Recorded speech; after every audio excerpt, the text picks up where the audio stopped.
नाज़रीन, प्रोग्राम के दूसरे हिस्से में आपको खुशामदीद कहते हैं। कोयटा चलते हैं, जब बात करने की कोशिश करेंगे शाहिद रिंद से, हमारे जो ब्यूरो चीफ हैं एयरवाई के, कि ये पिछले दिनों के अंदर अटैक हुआ है हज़ारा शियास की बस के ऊपर, वो जो ईरान से वापस आ रहे थे। लेकिन उसके साथ साथ मैं दो चीज़ें आपके साथ शेयर करना चाहूँगा। एक तो आज एक जो आर्टिकल है डॉन अखबार में, इस वजह से कि अंग्रेज़ी अखबार है, हो सकता है आप सारे लोग ना पढ़ते हों, अब्बास नासिर साहब का, और उन्होंने लिखा कि मुल्क को बैरूनी दुश्मनों से बचाने की जो तगो-दो है, उसमें जो अंदरूनी खलफशार है इस मुल्क का, जो इंटरनल स्ट्राइफ है, उससे आंखें चुराते हुकूमत ये भूल चुकी है कि बलोचिस्तान और पूरा मुल्क एक ऐसा ज़िबा खाना बन चुका है जहां रोज़ रूटीन में उसके अपने इनोसेंट बेटे और बेटियों का कत्लेआम हो रहा है। इंतहाई स्ट्रॉन्ग वर्ड्स हैं। और फिर एक और तरह, जैसे हमको कहते हैं कि जो फेसबुक ट्विटर जैसे अब नए मीडियम्स हैं, उसमें भी आ सकता है बहुत सारे लोग जो हैं वो आप ना पढ़ते हैं उनको, लेकिन एक ट्वीट है जो ट्विटर के ऊपर चल रहा है, एक ऐसे डॉक्टर का जो हज़ारा से ताल्लुक़ रखते हैं, हज़ारा शिया कम्युनिटी से ताल्लुक़ रखते हैं। उन्होंने भी लगता है कि उन्होंने कहा कि हमारी फीलिंग ऐसी है कि जो स्टेट है पाकिस्तान, उसने हमें कम्प्लीटली भुला दिया, छोड़ दिया, अबेंडन कर दिया है। इस तरह लगता है कि सिक्योरिटी फोर्सेज जो हैं वो मदद कर रहे हैं हमारे कातिलों की। इस तरह लगता है कि जो ह्यूमन राइट ऑर्गेनाइजेशंस हैं उन्होंने अपनी आंखें बंद कर ली हैं कि हमारा जो कत्लेआम है उसके इशू से। और इस तरह लगता है कि तमाम के तमाम मुल्क जो हैं, हमारा मुल्क वो खुशी मना रहा है हमारे शिया हज़ारा के कत्लेआम पे। और उन्होंने कहा कि हालात ये हैं कि हम पुलिस वाले को देख कर डर जाते हैं, हम किसी ऐसे आदमी को देख कर डर जाते हैं जिसके पास बंदूक हो कि शायद तो हमें गोली ना मार दे। हमें फ़ौज पे यकीन नहीं है, हमें जुडिशरी पे यकीन नहीं है, हमें हुकूमत पे यकीन नहीं है। और अब तो हम अगर इस मुल्क से भागना चाहें तो हम पासपोर्ट के ऑफिस में नहीं जा सकते कि वहाँ कोई गोली ना मार दे कि मुल्क से भागना चाहते हैं। इतने स्ट्रॉन्ग वर्ड्स हैं। शाहिद, आपने हालात देखे, उनको खुद कवर किया, हम आपकी कवरेज देखते रहे। क्या फीलिंग है बलूचिस्तान में एक आम आदमी की कि वो जब इस मुल्क में रहता है, हम आप बार बार ये बातें करते हैं कि आम तौर पे स्टेट की पहली रिस्पॉन्सिबिलिटी जो है वो उसके सिटीजन की लाइफ और प्रॉपर्टी है। ये हालात जो हैं वो पहली दफ़ा तो नहीं, आप तो मुसलसल देख रहे हैं। किसके ऊपर आप जो है इल्ज़ाम धरेंगे इसका?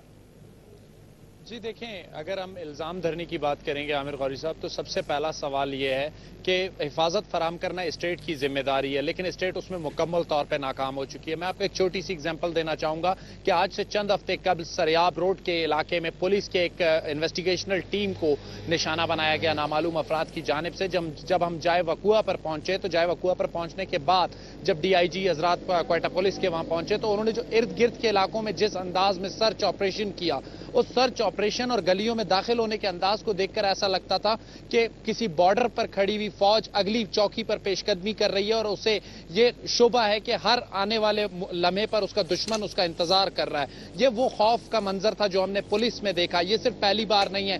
कोयटा पुलिस के ये एक अफसर अमीर मोहम्मद दस्ती सुप्रीम कोर्ट के सामने ये बयान दे चुके हैं कि उनके पास जो वेपन्स या एमिनेशन, जो असला उनके पास है वो 100 साल पुराना और जंग आलूद है। उन्होंने सुप्रीम कोर्ट के सामने ये एतराफ किया कि उनके स्क्वाड में शामिल एक ऐसा शख्स है जिसे रात को नजर नहीं आता। ये कोयटा पुलिस की इस वक्त सिचुएशन है। CCPO कोयटा इस बात का एतराफ कर चुके हैं कि VIP सिक्योरिटीज फराम करने के बाद उनके पास जो नफरी बच जाती है वो तो देखिए ये छोटे अफसर हैं। जब उस चीफ एग्जीक्यूटिव जो है वजीर आला उस सूबे का उस सूबे में नहीं रहता, जब उसके वजीर मुशीर जो हैं वो नहीं रहना चाहते वहां पे, तो हालात तो फिर आम आदमी के इससे बदतर ही होंगे। आप ये बताइए, कभी उसका नाम दिया जाता है कि वहाँ टेररिस्ट हैं, कभी कहते हैं कि ये सेक्टेरियन स्ट्राइफ है, शिया सुन्नी का मसला है, लश्कर जंगवी जो है उसने उसको क्लेम किया कि हमने मारे हैं। तो अगर वहां पर जो हुकूमत है अगर वही एब्सेंट है तो पुलिस वाले तो बेचारे सिर्फ बयान ही देंगे। जी बिल्कुल आमिर साहब, देखें जो आपने बात की कि सेक्टेरियन मामलात बलूचिस्तान में 99 में जब सदर उस वक्त के आर्मी चीफ परवेज मुशर्रफ ने जब टेक ओवर किया तो उसके बाद कोयटा के बहुत से ऐसे इलाके थे जिनके बारे में ये कहा जाता था कि ये सेटलर्स, आबादकारों, पंजाबियों और सिक्योरिटी फोर्सेस के लिए नो गो एरिया हैं। लेकिन आज कोयटा और बलूचिस्तान की जो सूरत हाल है, यहाँ पर कोई भी महफूज नहीं। किसी को शिया करार दे के मारा गया तो किसी को सुन्नी करार दे के मारा गया। यहाँ पर बहुत से आलमों को निशाना बनाया गया। इसके अलावा सिंधी लोगों को निशाना बनाया गया। इसके अलावा यहाँ के जो लोकल बलोच हैं उनको निशाना बनाया गया। गुज़िश्ता रोज भी सरियाब रोड पर एक टारगेट किलिंग का वाकया पेश आया। आज भी एक वाकया पेश आया ईस्टर्न बाईपास पर जिसमें एक बलोच को निशाना बनाया गया। आज 99 में यह तस्वुर किया जाता था कि सिर्फ सेटलर्स और सिक्योरिटी फोर्सेस टारगेट है, लेकिन आज यहाँ पे कोई भी महफूज नहीं है। मैं आपको एक छोटी सी बात बताऊं कि लास्ट टाइम जब मैंने बाय रोड ट्रैवल किया है कोयटा टू कराची, तो उस बाय रोड ट्रैवल के दौरान मुझे यह तस्वुर महसूस हुआ कि बहैसियत लोकल मैं अपने आप को महफूज جب میں خزدار پہنچا، میں نے وہاں کے حالات دیکھے، دوستوں سے ڈسکشن کی، تو مجھے اپنے حلیے کو دیکھ کر یہ گمان ہونے لگا کہ میں بھی یہاں محفوظ نہیں ہوں۔ تو آج کی تاریخ میں کوئٹہ میں کوئی شخص یہ نہیں کہہ سکتا کہ وہ محفوظ ہے، اور اس کی سب سے بڑی ذمہ داری جو عائد ہوتی ہے وہ حکومت پر عائد ہوتی ہے۔ آج ہم نے دوپہر کو نیوز کے ایک سیگمنٹ کے لیے ہمیں بلوچستان سے حکومت کی طرف سے ایک موقف چاہیے تھا، لیکن بلوچستان کا 58 رکنی جو کابینہ ہے، بلوچستان کی 58 رکنی کابینہ، اس میں سے ایک شخص بھی ہمیں دستیاب نہیں ملا جو حکومت کو یا اس کے اقدامات کو ڈیفینڈ کر سکے۔ بلوچستان کے انفارمیشن منسٹر کا حال یہ ہے کہ یہاں پر لوگ عرف عام میں انہیں وزیر اطلاعات کے بجائے وزیر فاتح خوانی کہتے ہیں۔ شاہد اسٹرانگ ورڈز ہیں۔ اسد صاحب آپ کی طرف آؤں گا اسلام آباد میں، اس طرح لگتا ہے دیکھیں آج جس لوگوں سے ہم نے بات یہاں کرنے کی کوشش کی کہ حالات کیا ہیں، تو انہوں نے کہا کہ دیکھیں پنجاب جو ہے اور سندھ، یہاں کے لوگ اس وقت پاکستان کے اوپر حکومت کر رہے ہیں فیڈریشن میں، اور یہاں پہ مسائل یہ ہیں کہ پنجاب جو ہے وہ صرف بجلی کا رونا رو رہا ہے، سندھ جو ہے وہ ٹارگٹ کلنگ، اور ابھی تک ان کو سمجھ نہیں آئی کہ ہم نے اس ملک کے ساتھ کرنا کیا ہے، کس طرف جانا ہے۔ 5-6 مہینے رہ گئے الیکشن میں، سیاستدان جو ہے وہ تو صرف الیکشن پہ فوکس کیے ہوئے ہیں کہ ان کی حکومت جو آگے جائے گی۔ یہ جو پاکستان کے مسائل ہیں جس کی پاکستان اس طرح لگتا ہے اندر سے ٹوٹ رہا ہے، اس کا الزام ہم کس کو دیں گے؟ دوبارہ سے میں آپ سے پوچھوں گا، اور کیا اسٹیٹ کے پاس یہ کیپیبلٹی ہے کہ ان حالات کو جو ہے وہ ریورس کر سکے؟ اسٹیٹ کے پاس بالکل کیپیبلٹی ہے، اور میرا خیال ہے کہ جس طریقے سے وہ آپریشن کر رہے ہیں، ایک سٹیج آئے گی کہ ان سے کسی لیول پر بات چیت ہوگی۔ ابھی یہ ہے کہ ہماری جو پوری قوم ہے وہ اس کے اوپر فوکس نہیں ہے۔ وہ میں آپ کو چھوٹی مثال دیتا ہوں کہ پرسوں اٹلی اور جرمنی کا میچ تھا، اٹلی والوں نے اپنے بازو پر سیاہ پٹی باندھی ہوئی تھی کیونکہ ان کا ایک سپاہی افغانستان میں فوت ہو گیا تھا۔ اسی دن ہمارے 17 سپاہیوں کے سر کاٹے گئے تھے ڈیر میں۔ اس کو آپ کوریج دیکھیں، ہمارے ملک کا لوگوں کا ریئیکشن دیکھیں کہ انہوں نے اس کے اوپر کیا ریئیکٹ کیا۔ ہم اس کے اوپر بالکل بے حس ہو گئے۔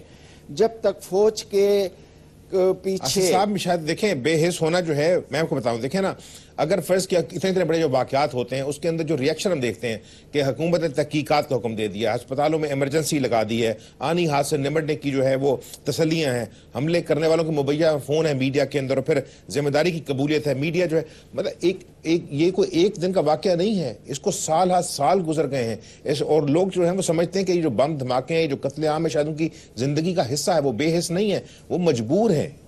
نہیں، میرا اپنا خیال یہ ہے کہ جی میں بلوچستان کے بھی مسئلے ہیں، بہت بڑا مسئلہ ہے، شیعہ ہزارہ کی کلنگ بھی بہت بڑا مسئلہ ہے، لیکن میرا اپنا خیال یہ ہے کہ یہ طالبان کا یہاں پر آ کر کنٹرول لینا جو کہ انہوں نے ابھی تیرا میں لیا ہے، اگر اس کے پیچھے پوری قوم نہ کھڑی ہوئی اور ہم اگر یہی سمجھتے رہیں کہ جی جیسے ہی امریکہ جائے گا یہ ہتھیار ڈالے گا، یہ امریکہ کی جنگ ہے، تو ایسا ہوگا نہیں۔ نہ افغان طالبان ہتھیار ڈالیں گے، نہ پاکستانی طالبان ہتھیار ڈالیں گے، یہ اس کے بعد بھی لڑتے رہیں گے۔ تو اگر ہم پورے سیاسی پاکستان کی فوج جو ہے وہ تو پھر اس مسئلے کے اندر اس بری طرح پھنس جائے گی چونکہ وہی لڑ رہی ہے، پاکستانی تو اپنے آپ کو ڈس انگیج ہی نہیں کر سکے گی۔ پاکستان کی فوج نے اتنی سخت جنگ میرا خیال ہے پوری تاریخ میں نہیں لڑی، 4,500 لوگ ان کے شہید ہوئے ہیں، تقریباً 800 کے قریب ساری عمر کے لیے معذور ہو گئے۔ جب تک ان کے ساتھ قوم کی سپورٹ ہوگی وہ یہ کریں گے، ان کے علاوہ یہ کوئی نہیں کر سکتا۔ اگر کوئی یہ سمجھتا ہے چھوٹی سی بریک لیتے ہیں، مجھے یہاں پہ ایک چھوٹی سی بریک لینی ہے اسد صاحب، لیکن میں واپس آپ کے پاس بھی آؤں گا، اور احمد صاحب آپ سے ہی پوچھیں گے کہ دفعہ یہ کہتے ہیں کہ اسٹیٹ اس کو کنٹرول کر سکتی ہے، کیا چیز روک رہی ہے اسٹیٹ کو؟ لیکن ناظرین یہ سوال پوچھنے سے پہلے ایک چھوٹی سی بریک۔